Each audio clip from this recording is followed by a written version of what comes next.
오늘 우리에게 주신 하나님의 말씀은 이사야서 14장 23절 한 절의 말씀입니다. 저희가 이해를 돕기 위하여 14장 23절과 24절을 함께 읽었습니다. 다시 한번 다 같이 읽어보겠습니다. 23절입니다. 내가 또 그것이 고슴도치의 굴혈과 물 웅덩이가 되게 하고 또 멸망의 빗자루로 청소하리라. 나 만군의 여호와의 말이니라 하시니라. 아멘. 오늘의 이 말씀을 보면 정말 특이한 말씀이 나오게 됩니다. 어떤 분들은 성경에 이런 말씀도 있었어 라고 하시는 분도 의외로 상당히 많은 본문입니다. 멸망의 빗자루로 청소하시는 이 표현은 우리가 알고 있었던 하나님의 또 다른 모습을 보여주고 있습니다. 오늘의 말씀의 제목을 다 함께 읽어보겠습니다. 멸망의 빗자루로 청소하시는 청소부 하나님. 아멘. 우리가 성경책을 보면 하나님에 대해서 배우게 됩니다. 하나님은 이런 분이셨어. 성경책을 맨 처음 열면 가장 먼저 우리에게 가르쳐 주시는 하나님은 바로 창조주 하나님입니다. 그것이 바로 창세기 이야기입니다. 또 예수님께서 우리에게 가르쳐 주신 하나님의 모습은 물론 구약 성서에서도 여러 차례 반복됐지만 가장 대표적인 것, 또 예수님께서 십자가에 달려 돌아가시게 된 가장 결정적인 고서의 원인이 되었던, 이것은 요한복음을 기준으로 해서 말씀드리면 이것은 바로 하나님을 아버지라 부르는 겁니다. 우리가 지금은 너무 흔하게 하나님 아버지라고 불렀지만 예수님은 하나님을 아버지라고 부른 것 때문에 신성모독죄로 고발당하게 됩니다. 그런데 정말 특이한 것은 오늘 말씀에 이사야서 14장 23절에서는 하나님을 청소부로 묘사하고 계십니다. 사실 이 말씀을 자세히 읽어보면 청소부 하나님이라는 이 뜻은 어떻게 보면 재판장이신 하나님, 재판장의 모습으로서 또는 여러 가지 것들을 집행하는 왕의 모습으로 나타나기도 합니다. 오늘의 말씀을 읽어봤을 때 여러분은 제일 먼저 어떤 생각이 드셨을까요? 23절 내가 또 그것이 고슴도치의 굴혈과 물 웅덩이가 되게 하고 또 멸망의 빗자루로 청소하리라. 나 만군의 여호와의 말이니라 하시니라 라고 한다면 모두 여러분께서는 네 그렇습니다. 아멘입니다. 당연히 그래야죠. 그럴 수밖에 없죠 라고 답변하시겠습니까? 제가 보기에는 이사야 선지자가 이 말씀을 선언했을 때 그들의 반응은 전혀 믿지 못하겠다는 반응을 보였을 것 같습니다. 왜냐하면 그 바로 다음에 이어지는 24절의 말씀 때문입니다. 다 같이 읽겠습니다. 만군의 여호와께서 맹세하여 이르시되 내가 생각한 것이 반드시 되며 내가 경영한 것을 반드시 이루리라. 아멘. 왜 이 말을 덧붙였을까요? 멸망의 빗자루로 청소한다라고 말씀하시는 만군의 여호와를 향해서 이 말씀을 들은 많은 사람들, 특히 하나님의 백성들, 하나님을 믿는다고 하는 사람들조차도, 하나님의 백성들조차도 이렇게 생각했을 것이기 때문입니다. 정말 그럴까? 정말 이루어질까? 이거 진짠가? 청소하려다 오히려 하나님께서 청소당하는 건 아닌가? 라는 생각을 했을 것 같습니다. 왜냐하면 24절에 오죽하셨으면 하나님께서 맹세라는 말씀을 하십니다. 여러분들은 어떻습니까? 다툼이 생겼습니다. 진실되게 여러분의 마음을 전달했습니다. 그런데 오해가 불러졌습니다. 그럴 때 어떡합니까? 진짜로 내가 맹세하는데 라고 얘기하지 않습니까? 상대방이 오죽 못 믿겠다고 하니까 너무나 억울한 심정으로 내 마음을 모두 펼쳐볼 수 없으니까 맹세한다고 하는 거 아닙니까? 그뿐만이 아닙니다. 반드시 라는 말을 2번이나 하십니다. 반드시 표준세 번역으로 읽어보겠습니다. 24절입니다. 만군의 주께서 맹세하여 말씀하신다. 내가 계획한 것을 그대로 실행하며 내가 뜻한 것을 그대로 이루겠다. 반드시 실행하며 반드시 이루겠다고 말씀을 하십니다.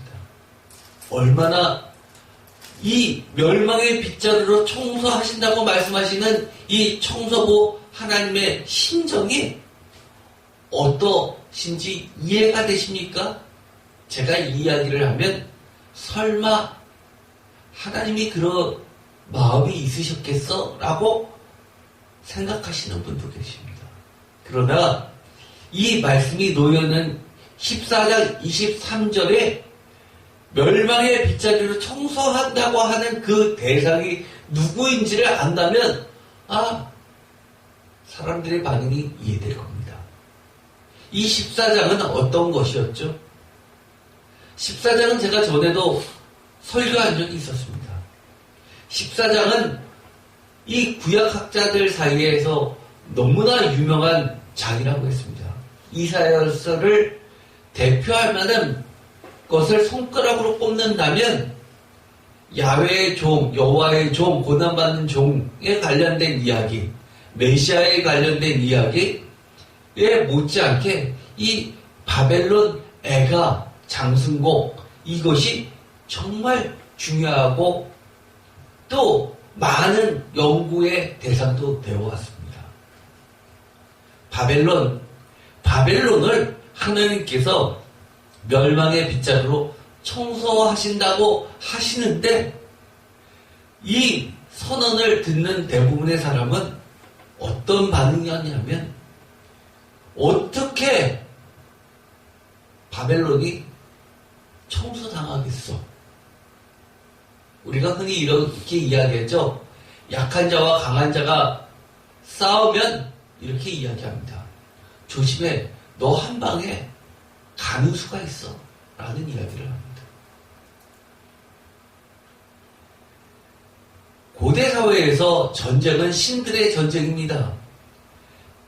침략자와 또 침략당하는 자 사이에 벌어지는 국가의 신들의 싸움이라고 해도 과언이 아닙니다. 왜냐하면 각 국의 왕은 그 신의 아들이라 불렸기 때문입니다. 어떤 신이 더 센지를 증명하는 시간입니다. 그래서 우리가 이사야서를 보면 랍사게가 쳐들어와서 예루살렘 성전 바로 코앞에서 백성들에게 히브리 말로 그렇게 이야기합니다.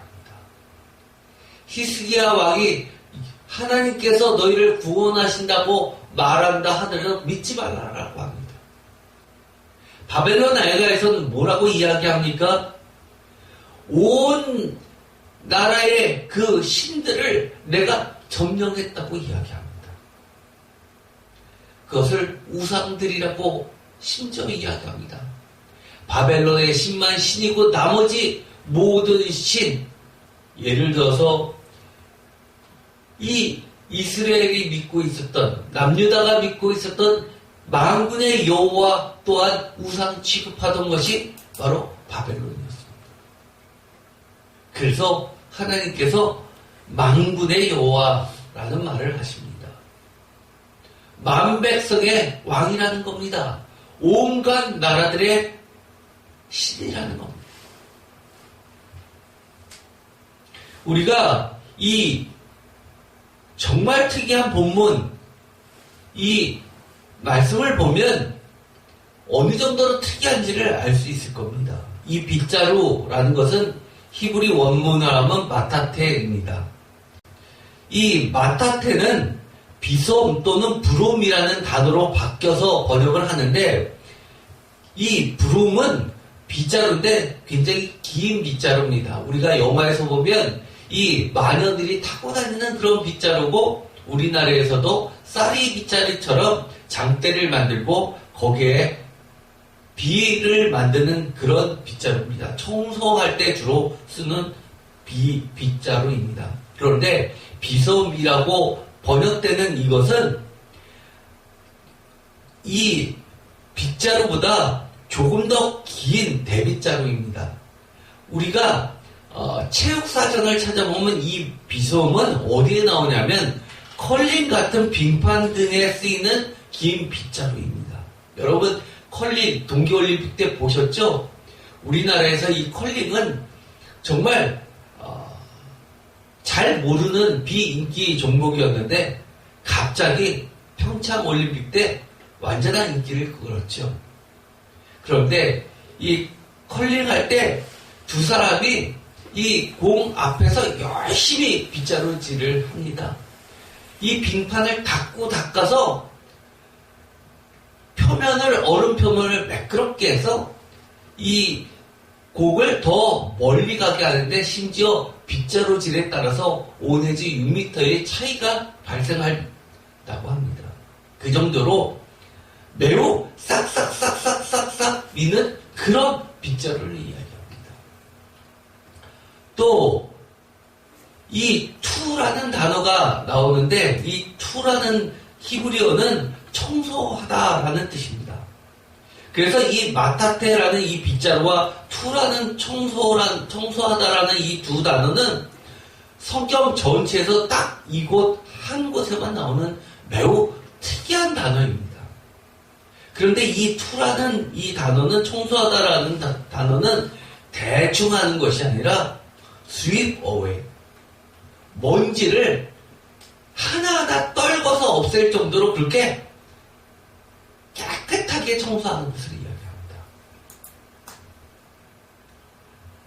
예를 들어서 영어에서 new broom이라는 단어를 쓰면 이 단어는 영국에서 이런 뜻으로 바꿔서 신문에 게재를 한다고 합니다.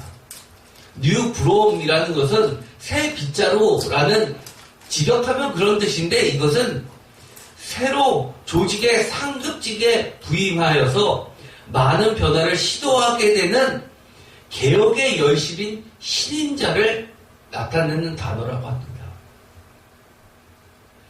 그래서 이 이사야서 14장 24절에 보면 하나님께서는 멸망의 빗자루를 사람들이 도저히 쓸어 없어질 것 같지 않은 그 어마어마한 악의 축이라 하더라도 반드시라는 말을 2번이나 쓰게 되십니다. 반드시 행하시는 여호와 하나님을 나타내고 있습니다. 이사야서에도 보면 이 반드시라는 말이 여러 차례 등장합니다. 이사야서 22장 18절, 반드시 너를 모지게 감싸서 곰같이 광목한 곳에 던질 것이라. 이사야서 43장 19절, 다 같이 읽겠습니다. 이 구절은 너무 유명한 말씀이죠. 보라, 내가 새 일을 행하리니 이제 나타낼 것이라. 너희가 그것을 알지 못하겠느냐. 반드시 내가 광야의 길을, 사막의 강을 내리니. 여기서 보더라도 반드시라는 말을 쓰는 것은 사람들이 아무리 하나님께서 말씀을 하셔도 그게 되겠어? 그거는 천지가 개벽해도 불가능할 거야 라는 그런 사고가 밑바탕에 깔려 있다는 것을 압니다. 광야에 길을 낸다, 사막에 강이 된다, 이럴 일을 상상조차도 못하던 것을 하나님께서 하신다고 할 때 하나님의 행하심을 강조, 확실하게 도장 찍는 그 단어가 반드시입니다. 이사야서 46장 11절 다 같이 읽겠습니다. 내가 동쪽에서 사나운 날짐승을 부르며 먼 나라에서 나의 뜻을 이룰 사람을 부를 것이다. 내가 말하였은즉 반드시 이룰 것이요 계획하였은즉 반드시 시행하리라. 아멘. 여기서도 하나님의 말씀과 하나님의 계획을 등장시키시면서 이것도 반드시 이룰 것이라고 이야기합니다. 하나님의 계획, 나의 뜻, 이렇게 같은 단어를 두 번이나 반복하고 계십니다. 하나님의 그 무엇보다도 강력한 의지를 작정하심을 나타내고 있습니다. 게다가 이사야서 49장 18절은 제가 너무너무 좋아하는 말씀 중에 하나입니다. 49장 18절 다 같이 읽겠습니다. 내 눈을 들어 사방을 보라. 그들이 다 모여 내게로 오느니라. 나 여호와가 이르노라. 내가 나의 삶으로 맹세하노니 내가 반드시 그 모든 무리를 장식처럼 몸에 차며 그것을 띠기를 신부처럼 할 것이다. 아멘. 제가 하나님의 말씀은 늘 이렇다고 고백하던 말씀입니다. 여호와의 말씀은 반드시 이루는 것뿐만 아니라 뭐라고요? 하나님의 삶 그 자체입니다. 여호와가 이루노라. 내가 나의 삶으로 맹세하노니 내가 반드시 뭐뭐 할 것이다 라고 이야기합니다. 사람들은 강조에 강조를 해야지만 겨우 믿을까 말까 한 경우가 많습니다. 그래서 이렇게 이야기합니다. 믿음 교회에도 잘 못 믿으니까 요즘에는 어떤 교회가 많습니까? 참 믿음 교회. 생명교회라고 했는데 그 앞에 또 참 생명교회. 진짜 반드시 이런 거를 강조해야지만 된다고 생각합니다. 그래야지만 진짜인 것 같습니다. 그러나 하나님의 말씀은 그 뒤에 강조하는 말이 붙는다, 붙지 않는다, 그것이 중요한 것이 아니라 하나님의 말씀 그 자체는 하나님께서 늘 하나님의 삶으로 맹세하신 반드시 이루시는 허공에 없어져 사라질 것이 아니라 그야말로 실체입니다. 이사야서 56장 3절 다 같이 읽겠습니다. 여호와께서 연합한 이방인은 말하기를 여호와께서 나를 그의 백성 중에서 반드시 갈라내시리라 하지 말며 고자도 말하기를 난 마른 나무라 하지 말라. 이 말이 무엇입니까? 여태까지 이스라엘이라고 칭하는 자들은 여러 가지 선택의 의미를 갖고 있지만 그 이스라엘 안에 포함되지 못하는 버려진 자들이 있었습니다. 변두리 밖으로 쫓겨난 자들이 있었습니다. 그런 자들도 여호와께 연합만 하면 하나님께서는 그들을 반드시 하나님의 백성으로 삼아주신다는 겁니다. 대표적으로 이방인이 있습니다. 또 누가 있습니까? 여러 가지 질병을 가진 자들이었습니다. 요한복음에 보면 양문 곁에서 물이 동하는 것을 기다리던 그런 환자가 있었습니다. 그러나 그들은 아무리 이스라엘의 백성으로 태어났다 하더라도 성전에 들어갈 수 없는 이방인이나 마찬가지였습니다. 그런 자들에게 주님은 여호와께 연합한 이방인 여러 가지 백성 중에서 변두리에 놓여있는 모든 자들을 반드시 갈라내지 않으시겠다고 이야기합니다. 대표적인 것이 그런 질병을 가진 자들 중에 하나가 바로 고자도 해당합니다. 예를 들어서 내시 같은 사람들은 고위직에 있어도 사실은 그런 자들은 하나님의 백성 가운데 있을 수가 없었습니다.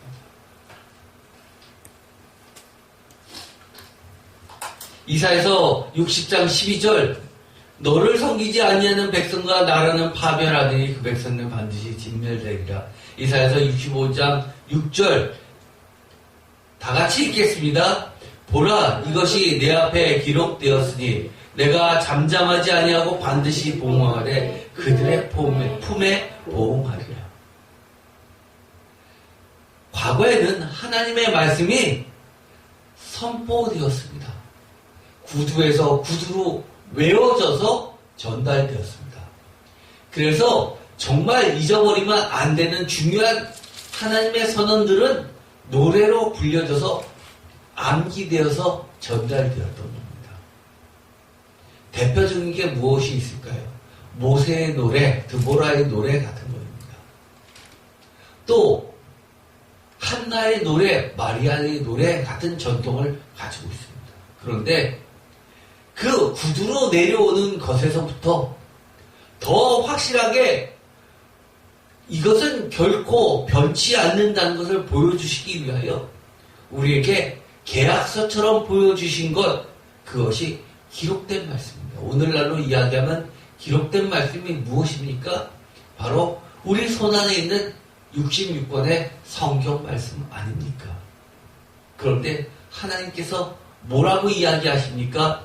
보라, 이것이 내 앞에 기록되었으니 내가 잠잠하지 아니하고 반드시 보응하되 그들의 폼에 보응하리라.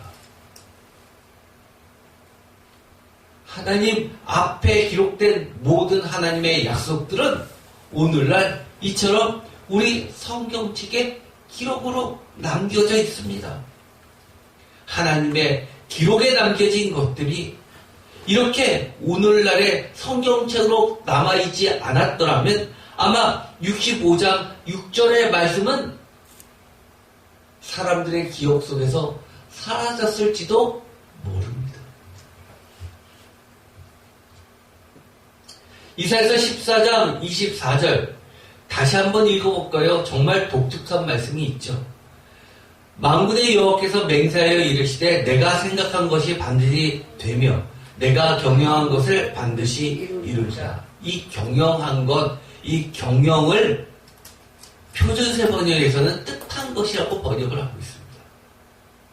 제가 언젠가 이것을 한번 한 적이 있었습니다. 하나님의 경영, 이것은 원문은 야찌라인데 이것이 경영으로도 번역되지만 충고나 조언이나 상담이나 계획이나 의도나 작정으로도 번역되는 단어라고 말씀을 드렸습니다. 그래서 제가 예를 들어서 지난 시간에서도 징조를 이야기할 때 같은 징조로 번역된 건 제가 말씀을 굳이 보여드리진 않았습니다. 예를 들어서 이사야서에 있는 것처럼 임마누엘 같은 징조, 이런 것은 번역된 단어도 징조요, 원문도 징조였기 때문에, 오트였기 때문에 제가 그것은 따로 하지 않았지만, 예를 들어서 다른 구절들에서는 징조라고 번역하지 않아서 징조 오트인지를 모르는 그런 것들을 보여드렸죠. 대표적인 것이 표라는 거였습니다. 그리고 다른 것들도 여러 건으로 사례들을 보여드렸습니다. 마찬가지로 이 경영은 다른 곳에서 매우 독특하게 쓰여지는 것들이 있습니다. 이 경영은 가장 기본 뜻이 어드바이스 카운슬입니다. 하나님께서 경영하셨다라고 하는 것은 하나님께서 컨설팅 해주신 겁니다. 그래서 우리에게 어드바이스 충고해 주신 겁니다. 예를 들어서 가장 대표적인 것이 무엇이 있을까요? 예를 들어서 경영하신 게 전에 말씀드렸던 것이 있었죠. 바로 모세가 어려움을 당하자 어떻게 해야 될지 모르자 장인이 나서서 이렇게 이야기하죠. 50부장, 100부장들을 세워서 그들에게 맡기라고 합니다. 그것을 꾀라고 번역했습니다. 꾀. 그러나 흉보고 조언이죠. 하나님께서 주신 지혜 같은 겁니다. 사실 경영이라고 번역한 단어는 이사야서에 여러 군데 나오게 됩니다. 오늘 말씀드렸던 14장 24절에도 나오지만 14장 26절, 27절에도 나오게 됩니다. 만군의 여호와께서 경영하셨은즉 누가 능히 그것을 패하며 그의 손을 펴셨은즉 누가 능히 그것을 돌이키리라. 이사야서 22장 11절 너희가 또 옛 무엇의 물을 위하여 두 성벽 사이에서 저수지를 만들었느니라. 그러나 너희가 이를 행하신 일을 앙망하지 아니하고 이 일을 옛적부터 경영하신 일을 공경하지 아니하였느니라. 하나님의 이 경영은 하나님의 행하심입니다. 이사야서 28장 29절 이도 만군의 여호와께로부터 난 것이라 그의 경영은 기묘하며 지혜는 광대한다. 왜요? 하나님께서 컨설팅 해주신 게, 하나님께서 충고해 주신 게 세상의 지혜보다 못하겠습니까? 그런데 이 경영을 다른 곳에서는, 예를 들어서 이사야서 19장 17절에서는 하나님이 정하셨다라는 정하신으로 번역을 해놓고 있습니다.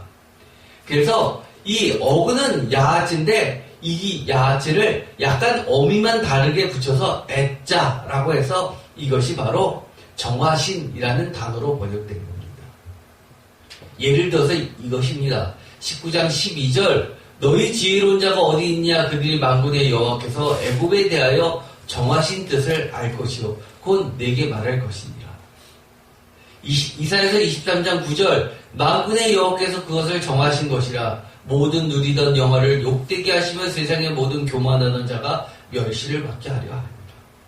하나님께서 곰곰이 생각하시면서 이것이 최선이야 라고 생각하시는 것을 행하시는 것, 이것이 바로 정하신 뜻입니다. 예를 들어서 이사야서 7장 5절에 보면 꾀로 번역된 것이 나옵니다. 7장 5절 아람과 에브라임과 르마엘라의 아들이 악한 꾀로 너를 대적하여 이르기를 할 때 이 꾀가 바로 같은 경영입니다. 그래서 표준세 번역은 이렇게 번역하죠. 시리아 군대가 아하스에게 맞서 에브라임 백성과 그들의 왕 르말리아의 아들과 함께 악한 계략을 꾸미면서라고 하면서 계략으로도 번역되는 단어입니다. 시편 16편 7절 다 같이 읽겠습니다. 나를 훈계하신 여호와를 송축할지라 밤마다 내 양심이 나를 교훈하도다. 아멘이시죠? 표준세 번역으로도 읽어볼까요? 주께서 날마다 좋은 생각을 주시며 밤마다 나의 마음에 교훈을 주시니 내가 그를 찬양합니다. 주님께서 우리에게 경영하신 것, 훈계하신 것, 좋은 생각을 주신 것은 우리가 아무리 고민하고 난간에 부딪혀도 기도 가운데, 말씀을 읽는 가운데 하나님이 주신 생각은 바로 이거였어. 내가 왜 이거를 몰랐지? 라고 할 때가 너무나 많이 있습니다. 바로 그거야. 바로 그거. 여러분들도 항상 어려움을 당하면 시편의 기자처럼 늘 하나님의 말씀을 묵상하고 하나님의 지혜를 간구하면서 기도하십시오. 그러면 하나님께서 분명하게 여러분의 상담을 들으시고 그리고 우리에게 컨설팅 해주십니다. 그 결과는 어떨까요? 시편 기자는 16편 9절에 이렇게 이야기합니다. 다 같이 읽겠습니다. 이러므로 나의 마음이 기쁘고 나의 영도 즐거워하며 내 육체도 안전히 살리니. 어떠신가요? 마음이 기쁘고 나의 영도 즐겁고 내 육체도 안전히 살게 된다고 이야기합니다. 11절에도 이렇게 이야기하죠. 11절도 다 같이 읽어보겠습니다. 주께서 생명의 길을 내게 보이시리니 주의 앞에는 충만한 기쁨이 있고 주의 오른쪽에는 영원한 즐거움이 있나이다. 어떤가요? 9절과 이 11절은 같은 단어를 다르게 표현했을 시적인 문구일 뿐입니다. 똑같이 생명과 기쁨과 즐거움을 이야기하죠. 그러면서 무엇을 드높이고 있습니까? 하나님의 훈계하심, 하나님의 좋으신 생각, 하나님의 말씀, 이것을 강조하고 있습니다. 우리가 교만하면요, 하나님의 말씀이 들어올 수가 없습니다. 에이, 이성에서 그게 무슨 말이야? 그게 되겠어? 아니요. 하나님이 정하신 뜻은, 하나님의 계획하신 뜻은 반드시 됩니다. 그렇기 때문에 내가 어떤 결론을 내기 전에 하나님께 기도할 때는 저는 기도의 첫 번째는 이거라고 생각합니다. 백지에서부터 출발하는 겁니다. 내 생각을 다 내려놓고 하나님께 그대로 내 문제를 상담해 보십시오. 그러면 하나님께서 말씀을 생각나게 하시든지 아니면 기도 가운데 찬송이 떠오른다든지 아니면 평소에 예배 드렸을 때 목사님을 통해서 선포하셨던 말씀이 생각나든지 여러 가지 다양한 방식으로 또는 하나님께서 내 마음에 어떤 깊은 강렬한 감동하심을 통해서 떠오르는 생각을 통해서 알려주시기도 어떨 때는 꿈으로도 보여주시고 환상을 통해서 또는 여러 가지 소리를 통해서도 들려주십니다. 이사야서 20장 9절 다 같이 읽겠습니다. 만군의 여호와께서 그것을 정하신 것이라. 모든 누리던 영화를 욕되게 하시며 세상의 모든 교만하는 자가 멸시를 받게 하려 하십니다. 하나님께서 정하셨다라고 하는 것은 하나님께서 계획하신 겁니다. 하나님께서 플랜하신 겁니다. 하나님의 계획, 하나님의 정하심은 하나님의 선하심에서 그리고 기쁨과 즐거움과 구원으로 이끄는 그 생명의 길에서 조금도 벗어나지 않습니다. 심지어 내가 하나님으로부터 매를 맞더라 하더라도 싸매 주실 분은 하나님이시기 때문입니다. 그 길은 생명의 길입니다. 예레미야서 38장 15절 예레미야가 시드기야에게 이를 때 내가 이 일을 왕에게 아시게 하여도 왕이 결코 나를 죽이지 아니하시리까. 가령 내가 왕을 권한다 할지라도 왕이 듣지 아니하시리이다. 표준세번역에서는 임금님께 말씀을 드려도 라고 번역을 하고 있습니다. 권한다. 예레미야가 단순히 자기의 생각을 전달하겠습니까? 하나님의 뜻을 인간이 알아들을 수 있는 언어로 바꿔서 권하는 것 아닙니까? 이 15절을 읽어보면 너무나 예레미야의 심정이 느껴집니다. 이 38장 다 기억나십니까? 예레미야가 두려워 떨면서 하는 말입니다.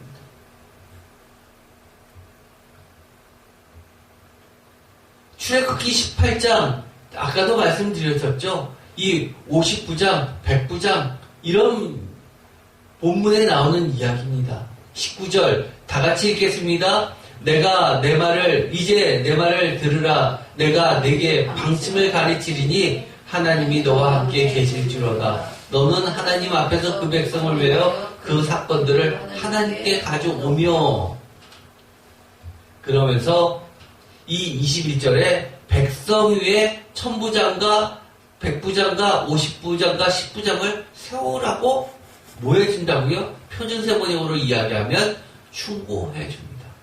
방침을 가르쳐줍니다. 방침, 충고라는 단어로 번역됩니다. 이사야서 14장 다시 한번 읽어볼까요? 만군의 여호와께서 맹세하여 이르시되 내가 생각한 것이 반드시 되며 내가 경험한 것을 반드시 이루리라. 반드시라는 말씀과 만군의 여호와라는 말씀과 맹세라는 말씀과 그리고 경영이라는 것을 지금까지 살펴보았습니다. 이번엔 생각을 한번 보도록 하겠습니다. 하나님의 생각, 이 생각은 다마라는 단어인데요. 이것은 생각이나 계획을 나타내기도 하고 뭐뭐와 같은 이라는 단어로도 번역이 됩니다. 뭐뭐와 같은이 왜 하나님의 생각 이렇게 발전됐냐라고 의아스럽게 생각하시는 분이 계실 겁니다. 뭐뭐와 같이 뭐뭐처럼 생각한다는 뜻이기 때문입니다.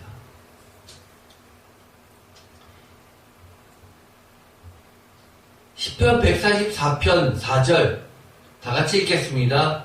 사람은 헛것 같고 그의 날은 지나가는 그림자 같으니라. 이것이 매우 다른 것 같지만 뭐뭐 헛것 같고 그림자 같으니 이것이 하나님의 생각이라는 담화와 같은 단어입니다. 시편 50편 21절 다 같이 읽겠습니다. 내가 이 일을 행하여도 내가 잠잠하였더니 내가 나를 너와 같은 줄로 생각하였도다. 그러나 내가 너를 책망하여 내 죄를 내 눈앞에 낱낱이 드러내리라 하시는도다. 무무처럼 같은 줄로 잘못 생각했구나라고 이야기하십니다. 22절 다 같이 읽겠습니다. 하나님을 잊어버린 너희여 이제 이를 생각하라. 그렇지 아니하면 내가 너희를 찢으리니 건질 자 없으리라. 너무 무섭죠? 잠잠히 계시는 하나님, 조용히 감찰하시는 하나님. 허수아비 아닙니다. 허수아비 아닙니다. 신속한 구름을 타고 오시는 하나님이십니다. 즉시 반드시 철저하게 컬링해서 그 얼음 빙판을 박박박박 그렇게 닦듯이 반드시 행하시는 하나님입니다. 여호와의 말씀 한번 정리해 보도록 하겠습니다. 여호와의 말씀은 무엇입니까? 저는 이렇게 이야기하고 싶습니다. 아까도 이야기한 것처럼 하나님의 삶 그 자체입니다. 하나님의 약속입니다. 삶을 두고 세상의 다른 것들을 두고 예를 들어서 사람들이 흔히 이야기하는 것처럼 이 땅을 두고 하늘을 두고 맹세하는 것이 아니라 그 어떤 것을 두고라도 맹세할 수 없기 때문에 영원한 땅도 없어지고 하늘도 없어질 수 있지만 하나님만큼은 영원하시기 때문에 하나님의 삶 그 자체가 바로 하나님의 말씀입니다. 그리고 그것이 하나님의 말씀은 계약서이고 약속이고 하나님의 행하심입니다. 우리가 말하는 것은 허공에 보이지 않아서 실체가 없어 보이지만 하나님의 말하심은 곧 말씀으로 세상을 창조하듯이 하나님의 말씀은 보이는 것이 아니라 곧 보이지 않지만 실체 그 자체입니다. 그리고 하나님의 말씀은 하나님의 이름이기도 합니다. 우리가 하나님께 기도합니다. 하나님의 이름으로 기도합니다. 예수 그리스도의 이름으로 기도합니다. 또한 우리가 하나님의 말씀은 곳곳에 오늘도 이사야서의 14장의 말씀 그 누구도 깨부술 수 없다라고 그렇게 바라보고 있는 바벨론조차도 심판하시는 하나님의 말씀은 최종 판결입니다. 또한 하나님의 최종 판결은 언제나 재판장에서 유효한 것처럼 우리 모든 피조물의 생각과 뜻과 마음과 행동과 삶의 기준이기도 합니다. 왜냐하면 그것이 가장 선하신 길이고 우리 삶의 빛이며 우리에게 생명을 주는 살 길이며 생명의 구원의 길이고 우리의 기쁨과 즐거움이 되기 때문입니다.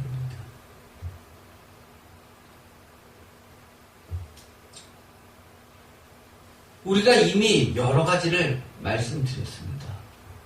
이 이사에서 1장 10절에 보면 이런 말씀이 나오죠. 너희 소돔의 관원들아 여호와의 말씀을 들을지어다. 너희 고모라 백성들아 뭐에 귀를 기울이라고요? 우리 하나님의 법에 귀를 기울일지어다. 하나님의 말씀은 곧 법입니다. 그래서 2장 3절에는 율법이 시온에서부터 나올 것이요 여호와의 말씀이 예루살렘에서부터 나올 것이다 라고 하면서 하나님의 말씀은 곧 율법, 삶의 기준입니다.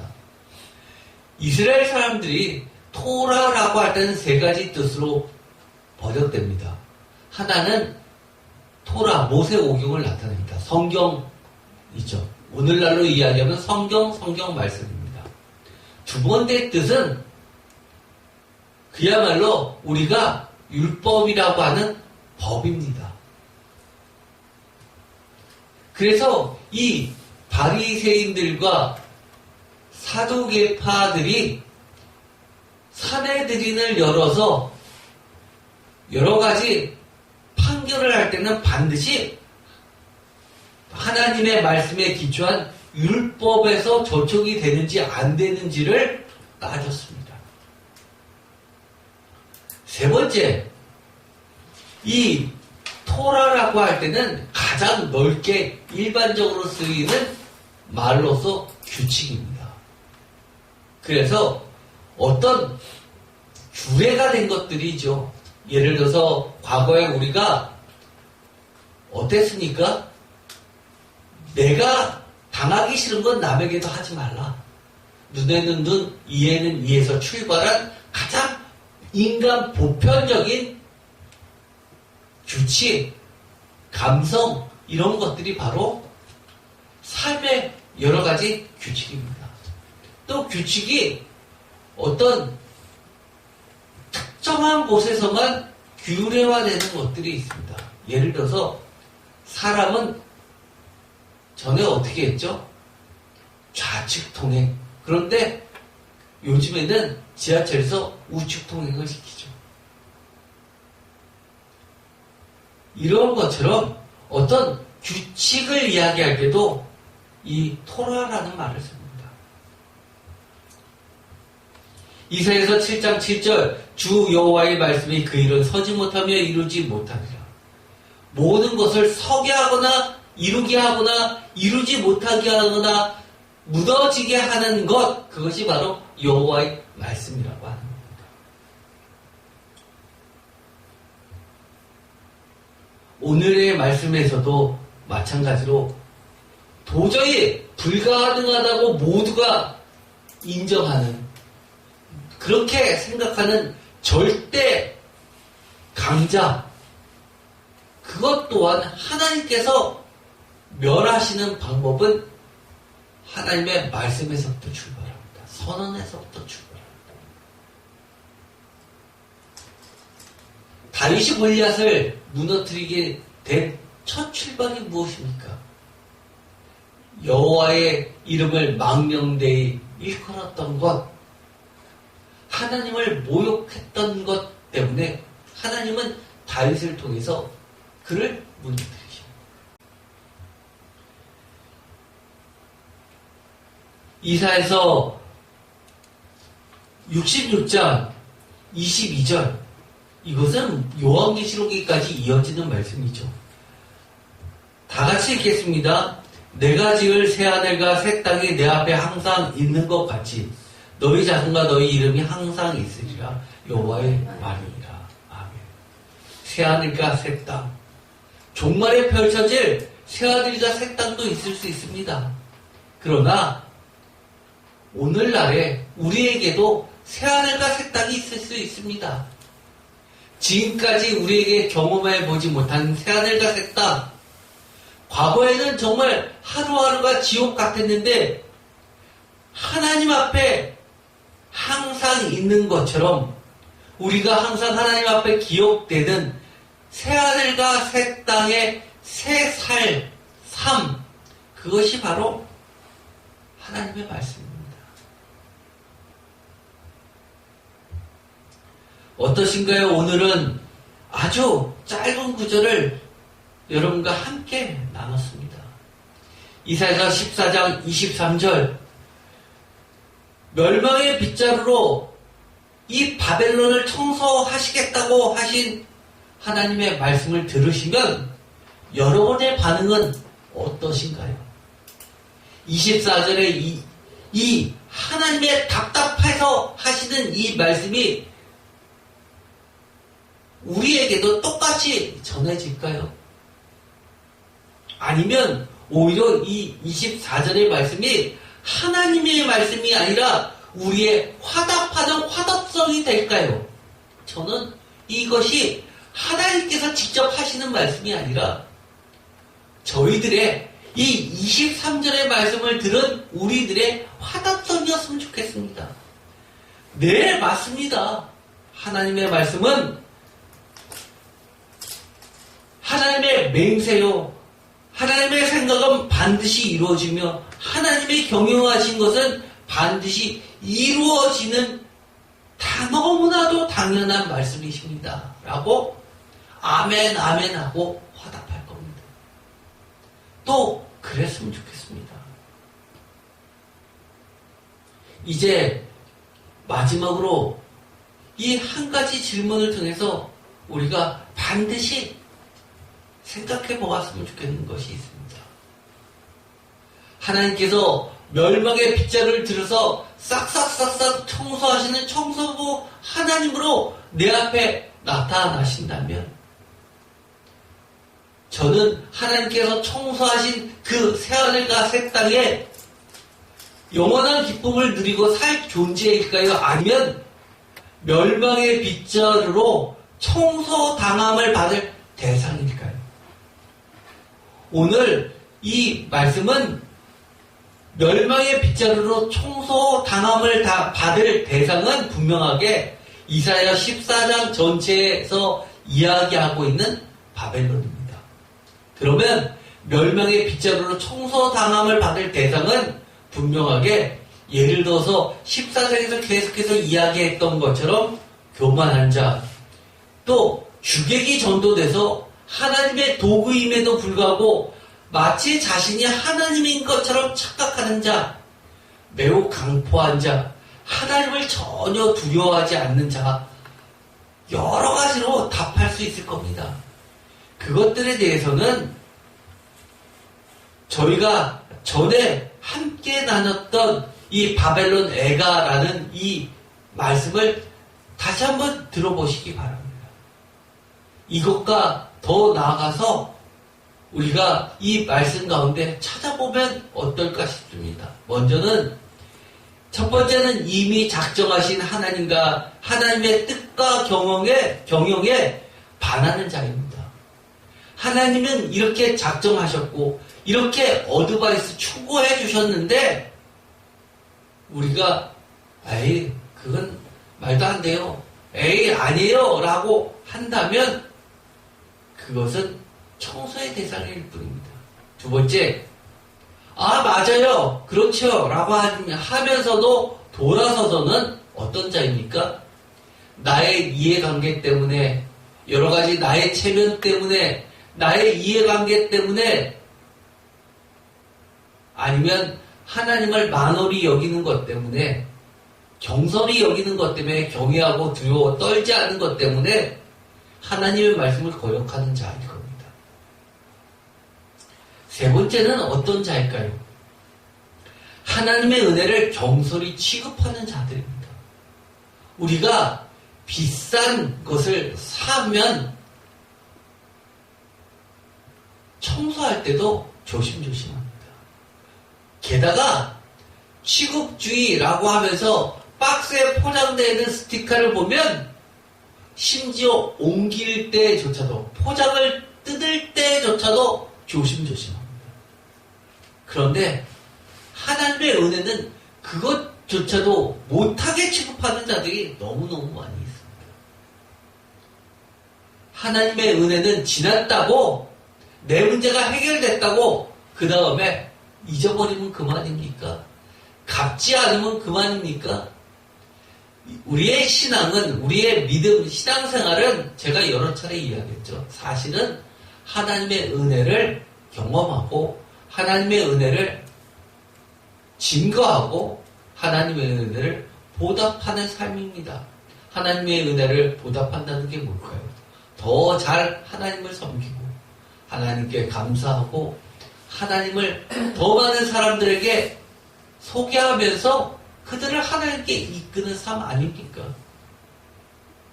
그런데 문제 해결됐다고 마치 내 능력이 뛰어난 것처럼 그렇게 생각하는 것, 아니면 시간이 지나서 해결된 것처럼 착각한다면 그것은 하나님의 멸망의 빗자루로 청소당할 자입니다.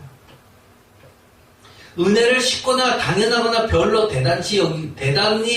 대단하다고 여기지 않거나 더 나아가서 이거야말로 아주 심각합니다. 기대조차 안 하고 필요 없다고 관심조차 없는 자들, 이것은 그야말로 하나님의 멸망의 빗자루로 청소당할 존재들입니다.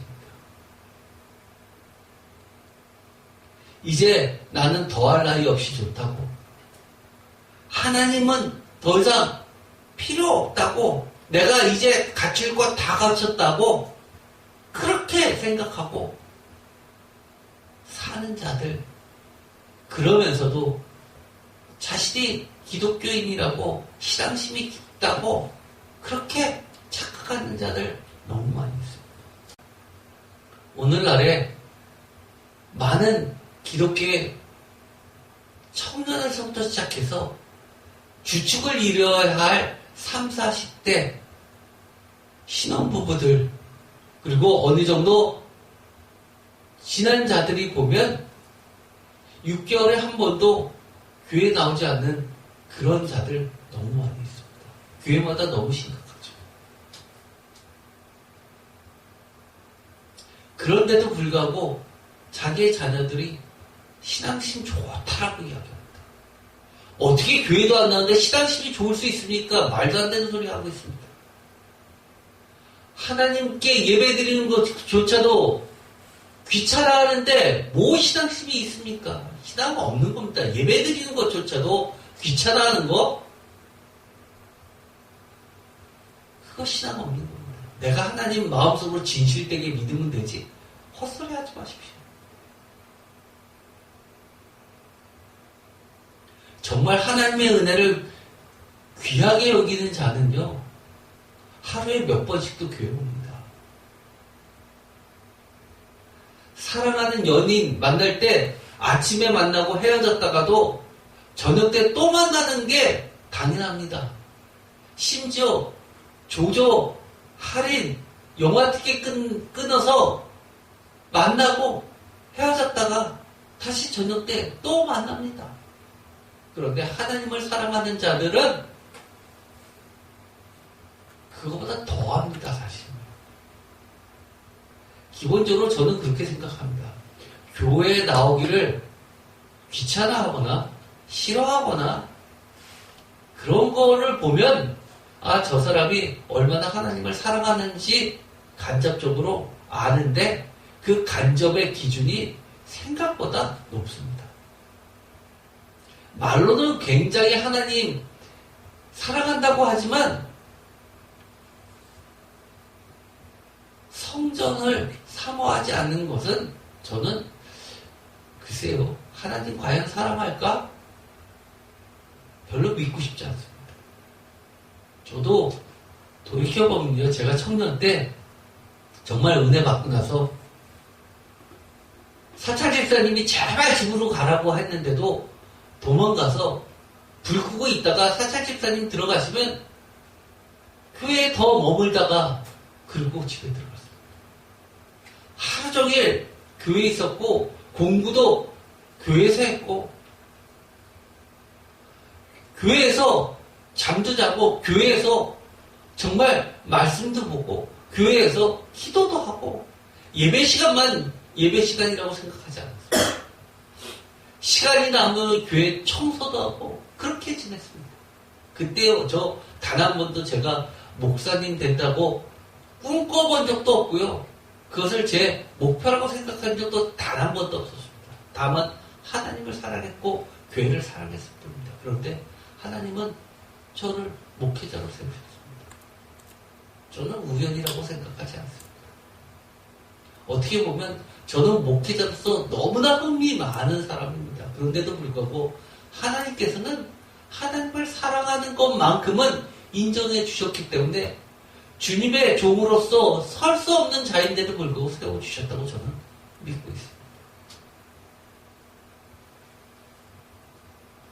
저는 오늘 청소부 하나님을 소개시켜 드리려고 합니다.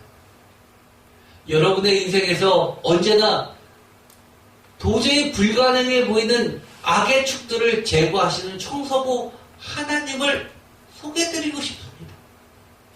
그런데 오히려 거꾸로 내가 청소당함을 받을 그런 청소부 하나님을 소개하고 싶지는 않습니다. 그러나 성경은 그렇게 이야기합니다. 둘 다를 행하시는 청소부 하나님이라고 이야기하십니다.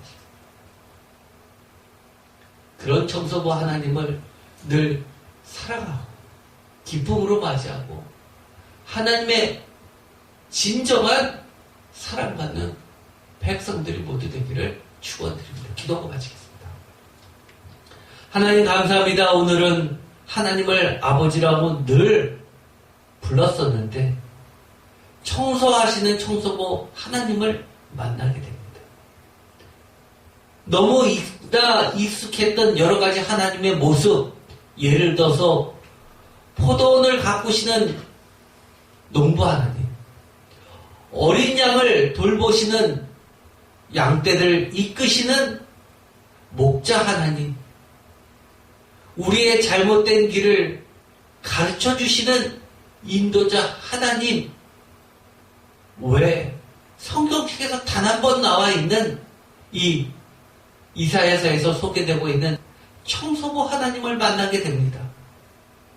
그런 하나님을 진정으로 사랑하게 하시고 하나님이 말씀하시면 정말 아멘입니다 라고 화답하는 우리 모두가 되게 하여 주시옵소서. 예수 그리스도의 이름으로 기도드립니다. 아멘.